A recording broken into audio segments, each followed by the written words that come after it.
কালের কোন ফেসবুক লাইভে আপনাদের সবাইকে স্বাগতম। আমি আরিফ হাসান আপনাদের সাথে যুক্ত হয়েছি ঠাকুরগাঁও জেলার যে বৃহত্তর একটি পশুর হাট রয়েছে লাহিড়ী হাট নামক সেই হাট থেকে। আমরা এই হাটে ক্রেতা এবং বিক্রেতার সাথে কথা বলেছি। তারা এবারে যেমনটা জানিয়েছে যে বিশেষ করে মাঝারি ধরনের যে গরু সেই গরু চাহিদা বেশি রয়েছে।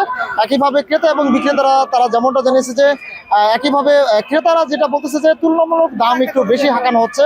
অন্যদিকে যারা বিক্রেতা রয়েছে তারাও কিন্তু বলতেছে যে মূলত গত বছরের তুলনায় এবারে যে তাদের যে গরু লালন পালন করতে যে খরচ সেটাও বেশি হয়েছে, যার জন্য লাভের যে পরিমাণ সেটা কিন্তু কম বলতেছে তারা। একইভাবে তাদের দাবি যদি আরেকটু দাম বেশি হতো তাহলে হয়তো তারা আরো বেশি লাভবান হতে পারতো, এমনটা দাবি করেছে। আমরা কথা বলেছিলাম ঠাকুরগাঁও পশু হাসপাতালের সাথে। তারা যেটা বলেছে মূলত যে এই যে বাজারগুলো রয়েছে, বিভিন্ন ধরনের পশুর হাট রয়েছে, এই হাটগুলোতে কিন্তু তারা মনিটরিং করতেছে। একইভাবে তাদের একজন পশু চিকিৎসক কিন্তু তারা এখানে মোতায়েন করেছে। অন্যদিকে আমরা কথা বলেছিলাম জেলা প্রশাসক এবং উপজেলা নির্বাহী কর্মকর্তা এবং পুলিশ সুপারের সাথেও কিন্তু আমরা কথা বলেছিলাম। তারা আমাদেরকে যেমন তথ্য জানিয়েছে যে তারা এই বাজারগুলোতে কিন্তু মনিটরিং ব্যবস্থা রয়েছে। একইভাবে জাল টাকার নোট যেন কেউ ব্যবহার না করতে পারে সেই জন্য বিভিন্নভাবে গোয়েন্দা সংস্থারা যারা রয়েছে তারা কিন্তু কাজ করতেছে।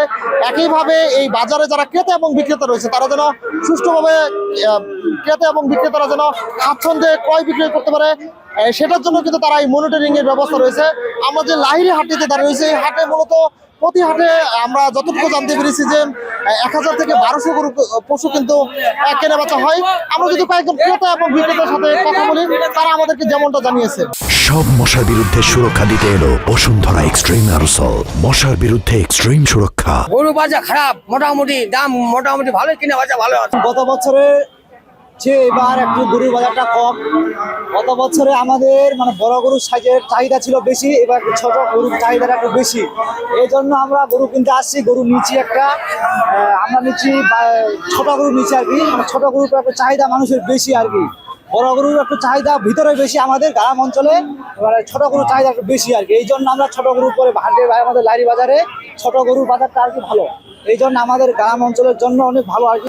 ছোট গরুর দাম একটু বেশি, হ্যাঁ বড় গরুর দাম নাই, বড় গরুর দাম একটু কম, ছোট গরুর দাম বেশি। আর দাম ভালোই, দাম তুলনা করতে অনেক ভালো আজকে।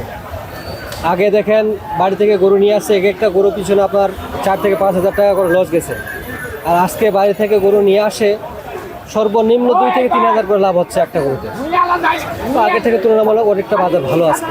গত বছর থেকে ওর দাম আর কি কম আছে, মোটামুটি 10,000 টাকা করে গরু কিছু কম আছে। বড় বড় আড়িগুলা এগুলা বিক্রি হচ্ছে আর কি, বাইরে পার্টি গেল নিচে।